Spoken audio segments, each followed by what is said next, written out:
إن الحمد لله إن الحمد لله نحمده ونستعينه ونستغفره ونعوذ بالله من شرور أنفسنا ومن سيئات أعمالنا من يهده الله تعالى فلا مضل له ومن يضلل فلا هادي له وأشهد أن لا إله إلا الله وحده لا شريك له سميع يسمع الأصوات باختلاف اللغات على تفنن الحاجات رب الأراضين والسماوات عفو غفور غفار لا يزل ولا يزال بعفوه معروفا وبالصفح عن عباده التائبين موصوفا وأشهد أن محمدا عبده ورسوله وصفيه من خلقه وخليله أدى الأمانة وبلغ الرسالة ونصح الأمة وكشف الله به الغمة وجاهد في الله حق جهاده حتى أتاه اليقين ونحن على ذلك من الشاهدين وتركنا رسول الله صلى الله عليه وسلم على البيضاء ليلها كنهارها لا يزيغ عنها إلا هالك ولا يتنكبها إلا ضال أما بعد فإن أصدق الحديث كتاب الله جل وعلا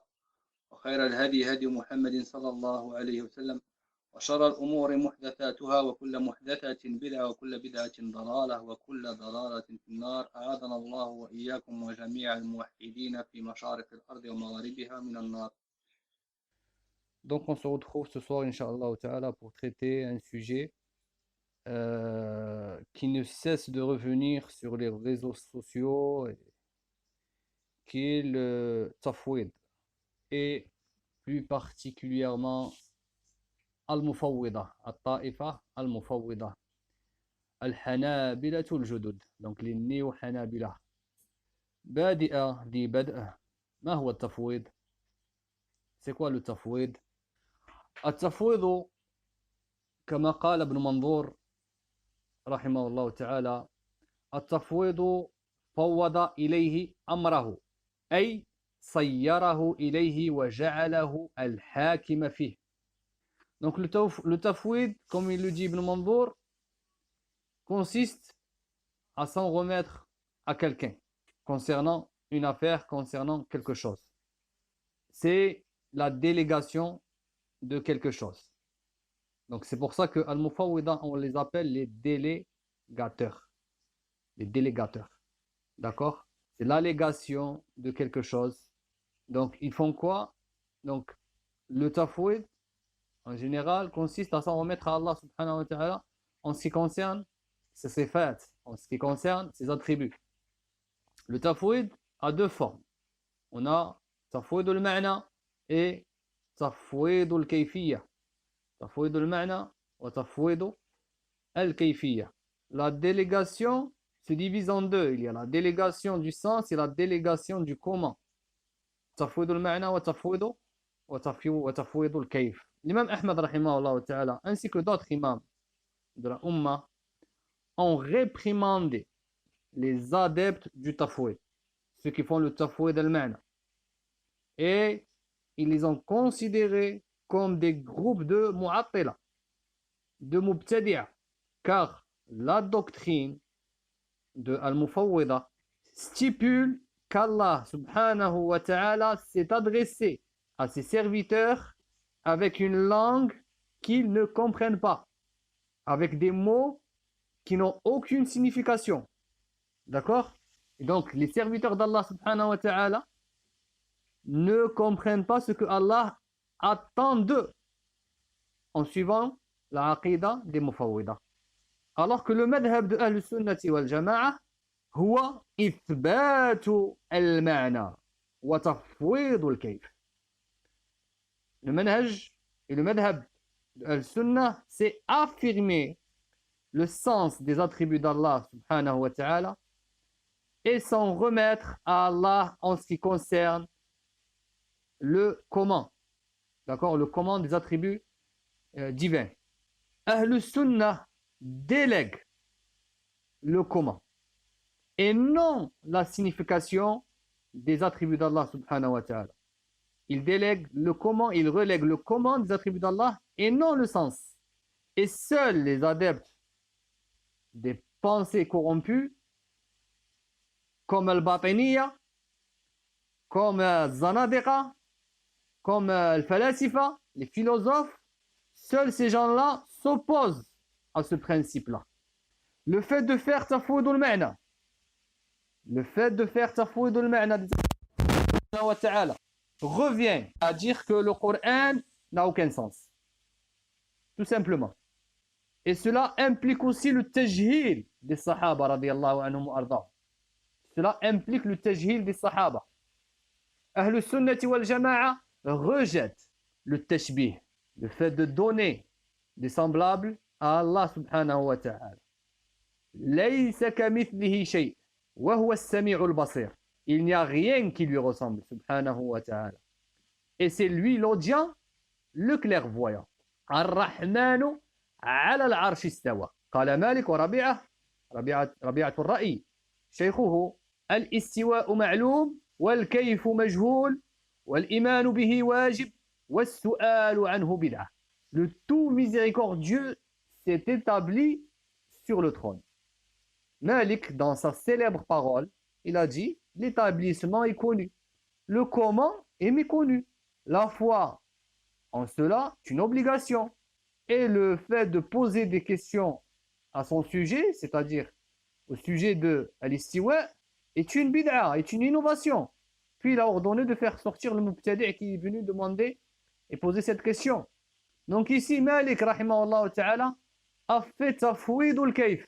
Il a fait tafwid al-kayf. Il a relégué le comment à Allah subhanahu wa ta'ala par rapport à l'istiwa d'Allah jalla wa ala. On ne sait pas comment Allah subhanahu wa ta'ala, comment il s'est établi sur le arsh. Mais on l'affirme. On affirme le istiwa.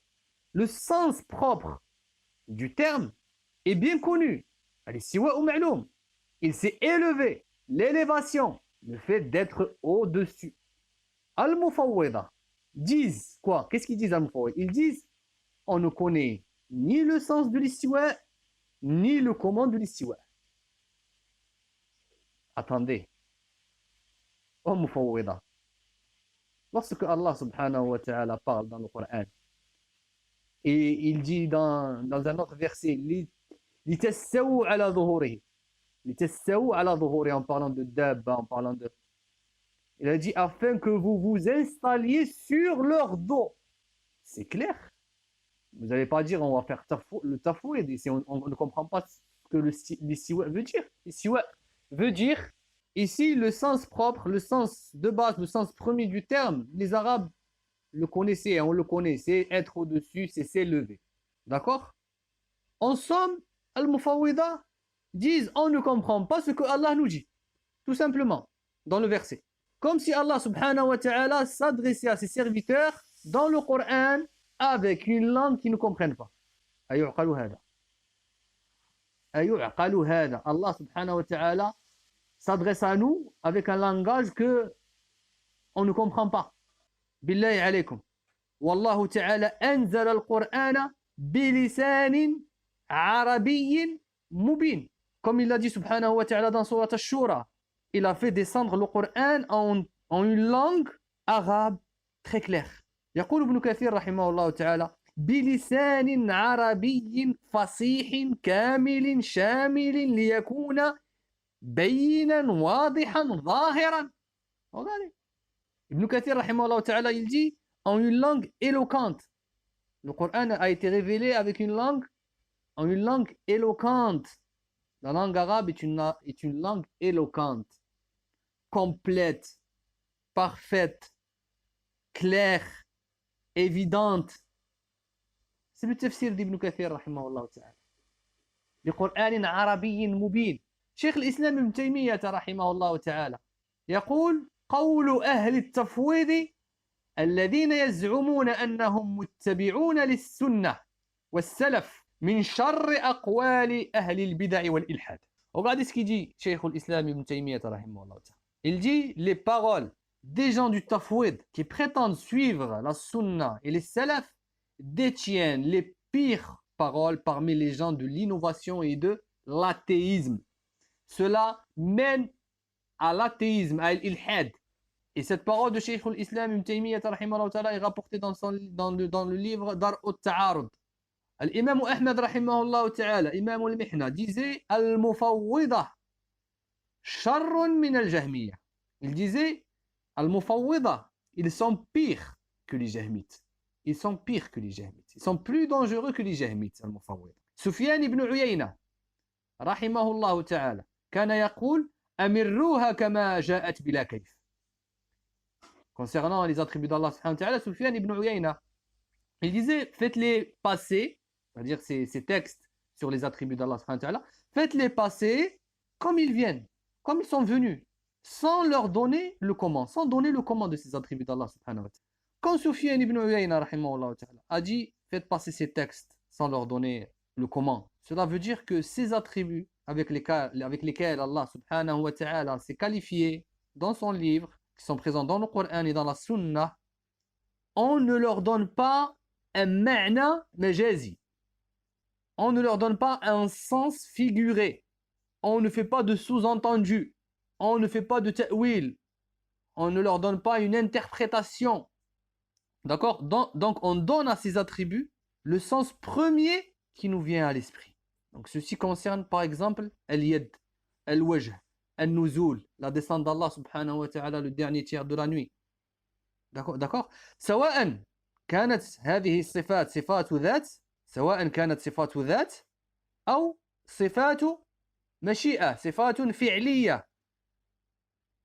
Peu importe que ces attributs soient purement essentiels, qui sont inhérents à Allah subhanahu wa ta'ala, ou que ces attributs soient des attributs purement volontaires. C'est-à-dire, si Allah veut, il les fait, et s'il ne veut pas, il ne les fait pas. On appelle ça sifatu mashi'a, ou sifatun fi'liya. D'accord? Et c'est ce qu'on appelle le sens propre de l'attribut. Al-ma'na, on appelle ça al-ma'na al-haqiqi lis-sifa, le sens propre de l'attribut. Par contre, les gens d'Ahl Sunnati wal Jama'a ne connaissent pas la réalité de l'attribut d'Allah subhanahu wa ta'ala, c'est-à-dire le comment. Mais le sens premier, ils savent c'est quoi. D'accord? Je vous donne un exemple. Depuis le Coran, en m'appuyant sur un hadith du prophète alayhi salatu wassalam. Allah Ta'ala dans Surat Muhammad, dans laquelle il dit أَفَلَا يَتَدَبَّرُونَ الْقُرْآنَ أَمْ عَلَى قُلُوبٍ أَقْفَالُهَا. Pour méditer le Coran, il faut le comprendre. Comment déjà vous pouvez dire on renvoie, on allègue le sens à Allah subhanahu wa ta'ala. Donc Allah subhanahu wa ta'ala dit مثل الجنة التي وعد المتقون فيها أنهار من ماء غير آسن وأنهار من لبن لم يتغير طعمه وأنهار من خمر لذة للشاربين وأنهار من عسل مصفى. Donc dans Surat Muhammad, Allah subhanahu wa ta'ala dit il y a dans le paradis des ruisseaux d'une eau jamais malodorante, des ruisseaux d'un lait au goût inaltérable, des ruisseaux d'un vin délicieux, ainsi que des ruisseaux d'un miel purifié. Quand vous entendez ce verset en français, vous comprenez quand même qu'est-ce que c'est qu'un ruisseau, qu'est-ce que c'est que du miel. Vous savez c'est quoi un ruisseau, vous savez c'est quoi du vin, vous savez c'est quoi du miel. Le sens premier de ces mots vous vient directement à l'esprit, mais vous ne savez et vous ne saurez jamais comment ces choses sont en réalité. Pourquoi?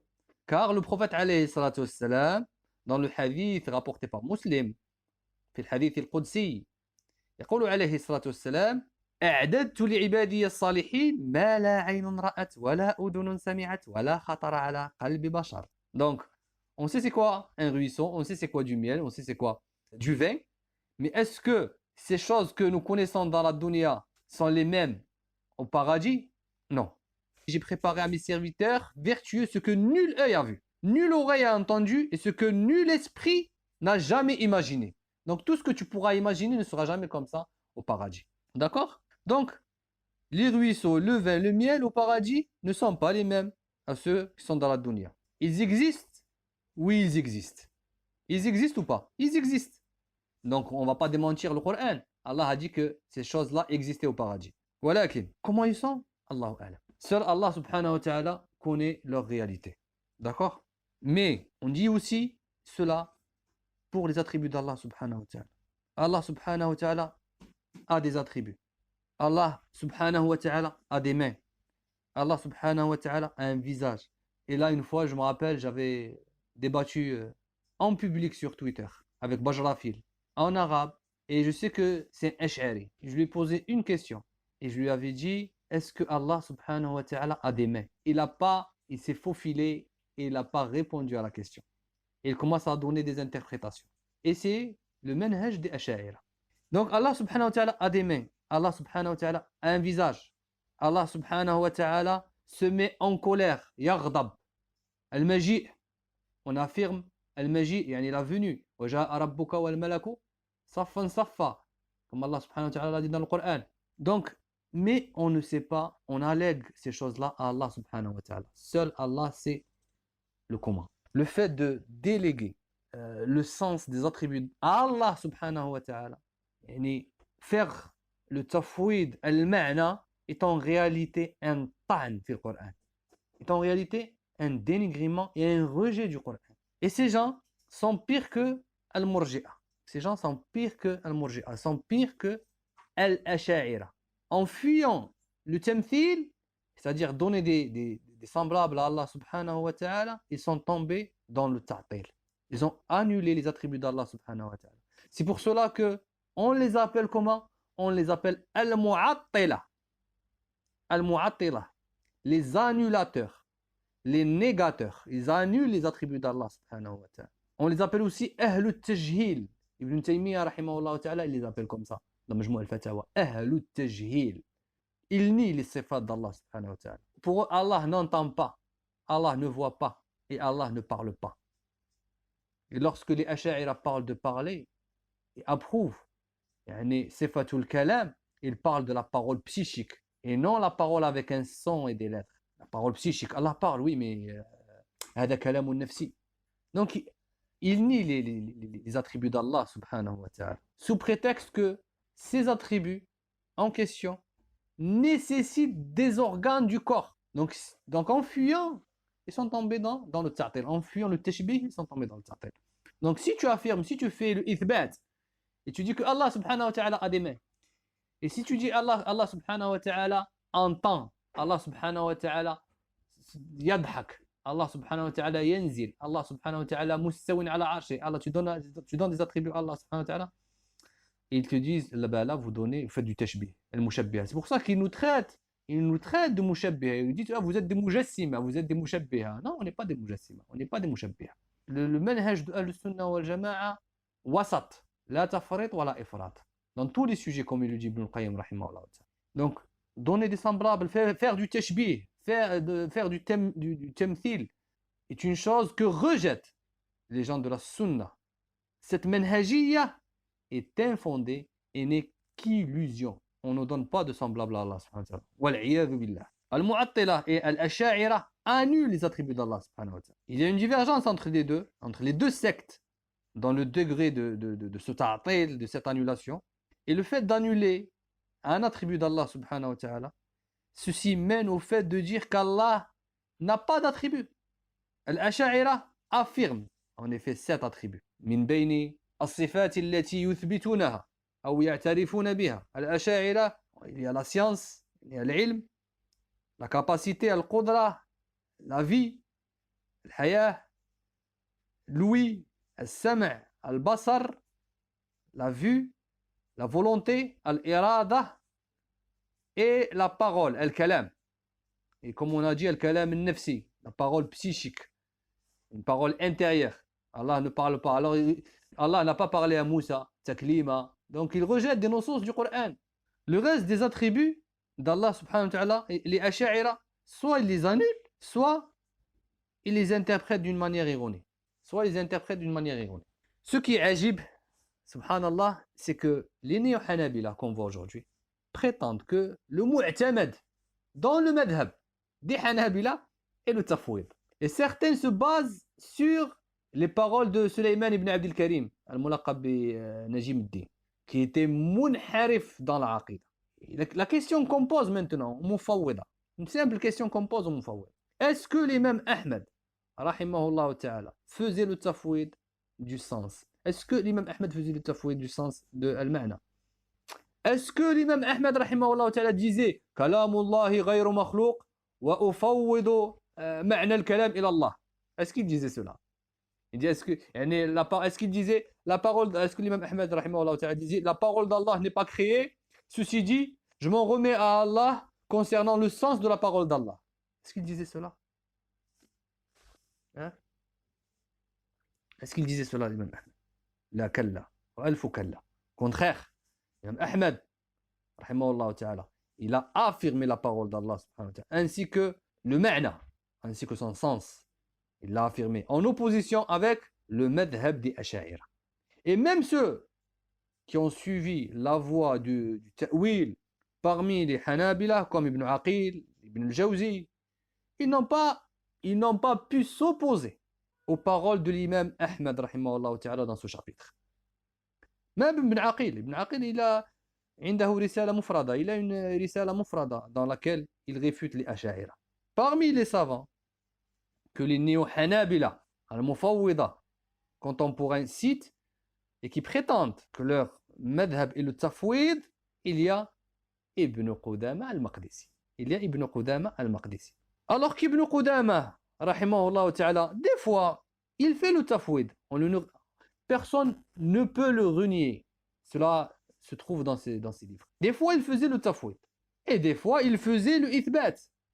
Et il a fait une risala, une épître dans le ithbat, dans l'affirmation des attributs d'Allah subhanahu wa ta'ala, pour celui qui veut y revenir, qui s'appelle As-Sirat al-Mustaqim fi ithbat al-harf al-qadim. Donc, attribuer le tafwid comme ça d'une manière absolue à Ibn Qudamah al-Maqdisi rahimahullah ta'ala est archi faux. Il faut. Le tafwid est très récent. Et comme les savants le disent, subhanallah, ils ont une parole magnifique. Ils disent le ta'wil a enfanté le tafwid. Regardez, ils disent l'interprétation a engendré, a donné naissance à la délégation. Ajib, le ta'wil a enfanté le tafwid. Quelle est la valeur de ce tafwid, ayyuha al-ahbab, des muta'akhirin, s'il s'oppose au madhab de l'imam Ahmed même? Quelle est sa valeur? Quelle est sa valeur de ce tafwid al-ma'na que font ces gens? Quelle est sa valeur? Quelle est la valeur d'un dir ou d'un avis qui s'oppose au kitab et à la sunna, ainsi que au madhab des sahaba et des salaf? Et le problème chez al-Mufawwida, les néo-Hanabila, se trouve dans l'une de ces deux choses. Donc écoutez bien.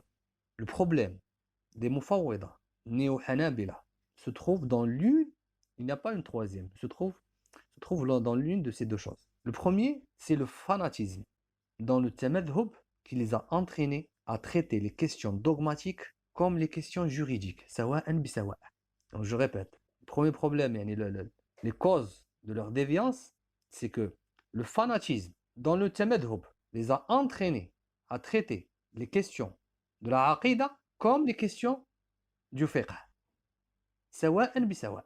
La deuxième raison, la deuxième cause, c'est que le fanatisme dans le tamadhub les a entraînés à faire du talbis dans les sujets de la aqida pour faire croire que ceci est le madhab des Hanabila. C'est l'une des deux, d'accord? Dans la da'wa des Mufawwida, qui est une da'wa batila, ils accusent leurs opposants parmi les gens de Al-Sunnah qui font le ithbat des sifat d'Allah subhanahu wa ta'ala comme étant des mujassima, des mushabbiha. Une question, regardez ce raisonnement. Une question que nous posons aux Mufawwida. Répondez par oui ou par non. Est-ce que le prophète alayhi salatu wassalam connaissait le sens des attributs d'Allah subhanahu wa ta'ala comme le visage, comme la descente, le nuzul, yani sifat fi'liya ou dhatiyya, ou sifat ou dhat, la main? Est-ce qu'il connaissait le sens ou est-ce qu'il ignorait le sens? Oui ou non? Est-ce qu'il connaissait le sens ou est-ce qu'il ne connaissait pas le sens? Jaoubou. Répondez. Donc si vous répondez oui, le prophète, si vous dites le prophète alayhi salam connaissait le sens des attributs d'Allah subhanahu wa ta'ala, mais il ne les a pas montrés à sa umma explicitement, nous disons, vous prétendez que ici que le prophète alayhi salam a trahi sa umma. Avec votre réponse, celle-ci, vous accusez le prophète alayhi salam comme quoi annahu lam yuballigh ar-risala. Il a caché des choses à sa umma. Et ceci est du kufr. Et si vous nous dites non, il ignorait le sens des attributs d'Allah subhanahu wa ta'ala. Si vous dites il ignorait le sens des attributs d'Allah subhanahu wa ta'ala, nous disons vous êtes tombé dans le kufr, dans la mécréance, en qualifiant le prophète alayhi salam d'ignorant. Wal'iyadhu billah. Donc vous êtes entre le marteau et l'enclume. بين المطرقة والسندان.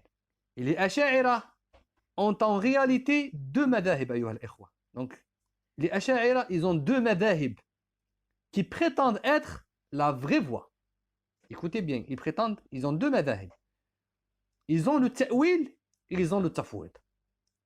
Ils ont le ta'wil et ils ont le tafwid. Ceci est rapporté par Cheikh al-Islam Ibn Taymiyyah rahimahullah ta'ala dans At-Tadammuriyah. Il dit Inna al-asha'ira lahum madhaban yadda'una sihhatahuma. Les asha'ira, ils ont deux madahib. Il dit wa huma at-ta'wil wa at-tafwid. Les asha'ira, ils ont deux voies. Ils n'ont pas que le ta'wil, ils ont le tafwid aussi. Ils ont le tafwid. Donc les asha'ira mu'awwila wa mufawwida. Sur quoi s'appuie al-mufawwida?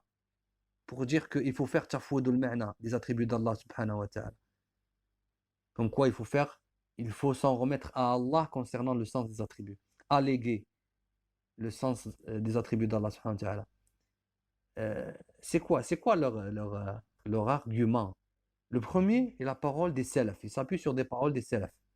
Amirruha kama ja'at. Il s'appuie sur ça. Amirruha kama ja'at. Ils disent, ils s'appuient sur la parole des salaf, et rapporter ces choses comme elles viennent. Donc ils ont dit, il faut croire en ces faits sans leur donner un tafsir ou une interprétation. Donc on ne sait pas comment ils sont, on allègue le sens à Allah subhanahu wa ta'ala. Le deuxième argument sur lequel il s'appuie, c'est la parole de Malik que nous avons cité tout à l'heure, c'est al-istiwa'u ma'loum wal kayfu majhoul. L'établissement est connu et le comment est méconnu. Donc ils ont dit quoi? Regardez ce tala'ub avec le din, avec les notions et tout, avec les textes, avec les paroles des salaf. Ils ont dit quoi? Quand Malik il a dit al-istiwa'u ma'loum wal kayfu majhoul, ils ont dit le sens de ma'loum, connu. Ils ont dit c'est que c'est connu, oui, mais dans le Coran. C'est connu dans le Coran, c'est-à-dire il est écrit dans le Coran. C'est le sens. C'est le sens de la parole de l'imam Malik. Al-istiwa'u ma'loum. Quand il a dit l'établissement est connu, ils ont dit oui, ceci est connu, mais dans le Coran. Regardez. Et le fait de rejeter le comment, le kayf, revient à faire le tafwid du ma'na. Ils ont dit le fait de rejeter le comment, wal kayfu majhoul, ils ont dit revient à faire le tafwid du ma'na. C'est-à-dire le ma'na, on ne sait pas comment, on ne sait pas c'est quoi. Troisième argument, la parole d'Allah subhanahu wa ta'ala dans surat Ali Imran, وما يعلم تأويله إلا الله قالوا هذا دليل على التفويض. قالوا هذا دليل على التفويض. Donc ils s'appuient sur la parole d'Allah subhanahu wa ta'ala, nul n'en connaît l'interprétation à part Allah. Ils ont dit dans ce verset, il y a la preuve comme quoi il faut faire le tafwid del ma'na. Cheikh al-Islam Ibn Taymiyyah rahimahullah ta'ala, il a répondu clairement à leur shubuhat, à leur ambiguïté. Il a répondu dans Majmou' al-Fatawa, volume 5. page 41-42.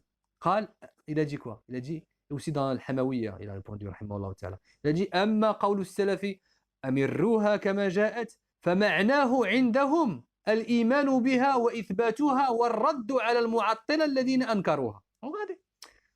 Parole de Cheikh Islam Taymiyyah, rahimahullah ta'ala.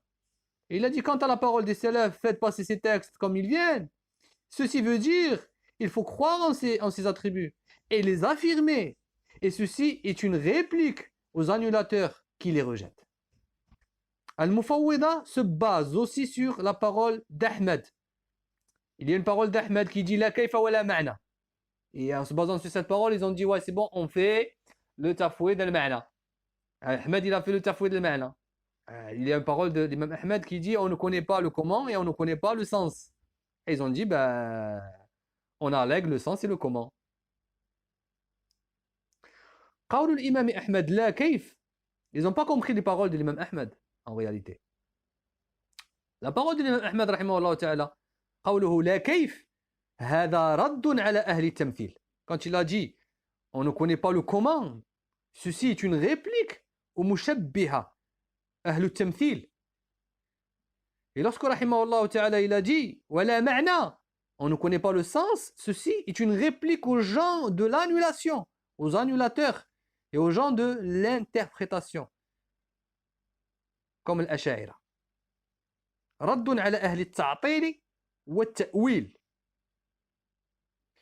Concernant le deuxième point, qui est la célèbre parole de l'imam Malik, rahimahullah ta'ala, Cheikh l'Islam, rahimahullah ta'ala, il dit la parole des salaf, et faites passer les textes comme ils viennent, sans donner le comment, et la parole de l'imam Malik, l'établissement est connu et le comment est méconnu, sont identiques, c'est la même chose, c'est pareil.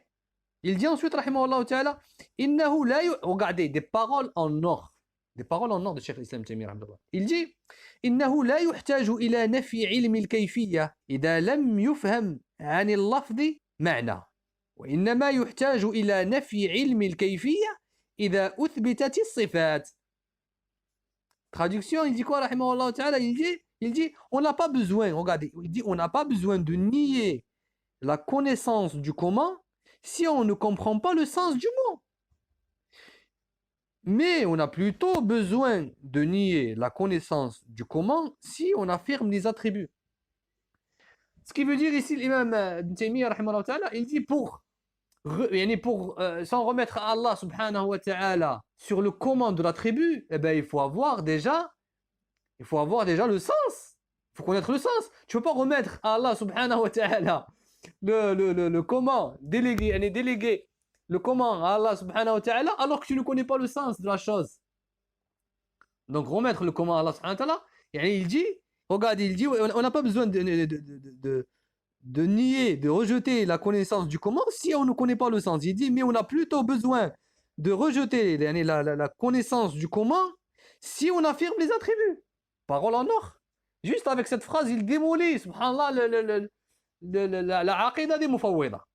Il dit aussi rahimahullah ta'ala inna man yanfi الصفات الخبرية أو الصفات مطلقا لا يحتاج أن يقول بلا كيف فمن قال أن الله ليس على العرش لا يحتاج أن يقول بلا كيف. وقد il dit ensuite toujours dans Majmou' al-Fatawa, il dit celui qui rejette les attributs d'Allah subhanahu wa ta'ala n'a pas besoin de justifier sa réponse en disant on ne donne pas le comment. Il n'a pas besoin de se justifier. S'il nie carrément, il dit celui qui dit Allah subhanahu wa ta'ala n'est pas sur son trône n'a pas besoin de dire on ne donne pas le comment, car aslan il dit qu'il n'est pas sur le trône. Wal'iyadhu billah. D'accord?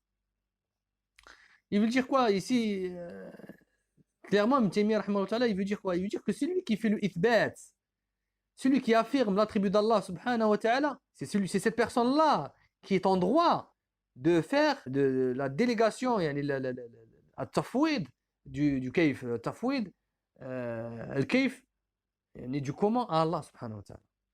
Mais celui qui nie l'attribut d'Allah subhanahu wa ta'ala n'a pas besoin de faire tafwid al-kayf, n'a pas besoin de faire tafwid al-kayf, la délégation du comment. Malik rahimahullah ta'ala a dit wal kayfu majhul, le comment est méconnu. S'il avait fait le tafwid d'al-ma'na, il aurait dit quoi? Il aurait dit al-istiwa ou majhul. Il aurait employé al-istiwa ou majhul. Mais lui, il a dit quoi? Al-kayf ou majhul. Il n'a pas dit al-istiwa ou majhul. Il aurait dit aussi, s'il aurait fait ta'wil al-ma'na, il aurait dit ou tafsir al-istiwa'i majhul. Mais regardez al-alfad, regardez les mots que l'imam Malik il a employés. Il a dit al-kayf ou majhul. Le comment est méconnu. Donc l'établissement est méconnu. On ne sait pas comment Allah subhanahu wa ta'ala s'est établi. D'accord? Le comment, on ne sait pas comment Allah subhanahu wa ta'ala. Mais le sens est connu. L'istiwa ou ma'loum, le sens est connu. Ensuite, dans Majmou' al-Fatawa, rahimahullah ta'ala, avec des paroles explicites de Cheikh l'Islam Taymiyya, rahimahullah ta'ala, il dit وتفاسير السلف لمعاني صفات الله تعالى يدل بشكل قاطع أن ما يقصدونه بإمرار الصفات تفويض الكيفية التي لا يعلمها إلا الله سبحانه وتعالى. أما المعاني فإنهم كانوا يفهمونها. Donc dans Sharh al-Nuzul, dans Majmou' al-Fatawa, aussi dans Tafsir al-Ikhlas, Cheikh Islam Taymiyya rahimahullah ta'ala, il dit les explications des salaf par rapport au sens des attributs d'Allah subhanahu wa ta'ala indiquent clairement que ce qu'ils entendent par le faire passer ces choses comme elles viennent, et en fait déléguer le comment de l'attribut d'Allah subhanahu wa ta'ala, c'est-à-dire que seul Allah connaît. Quant au sens, Cheikh Islam Taymiyya rahimahullah, regardez, écoutez bien, il dit quant au sens, les salaf connaissaient cela parfaitement. Le sens, ils le connaissaient parfaitement. Troisièmement, يعني le verset d'Allah subhanahu wa ta'ala dans Sourate Al-Imran sur lequel il s'appuie, nul n'en connaît l'interprétation à part Allah subhanahu wa ta'ala.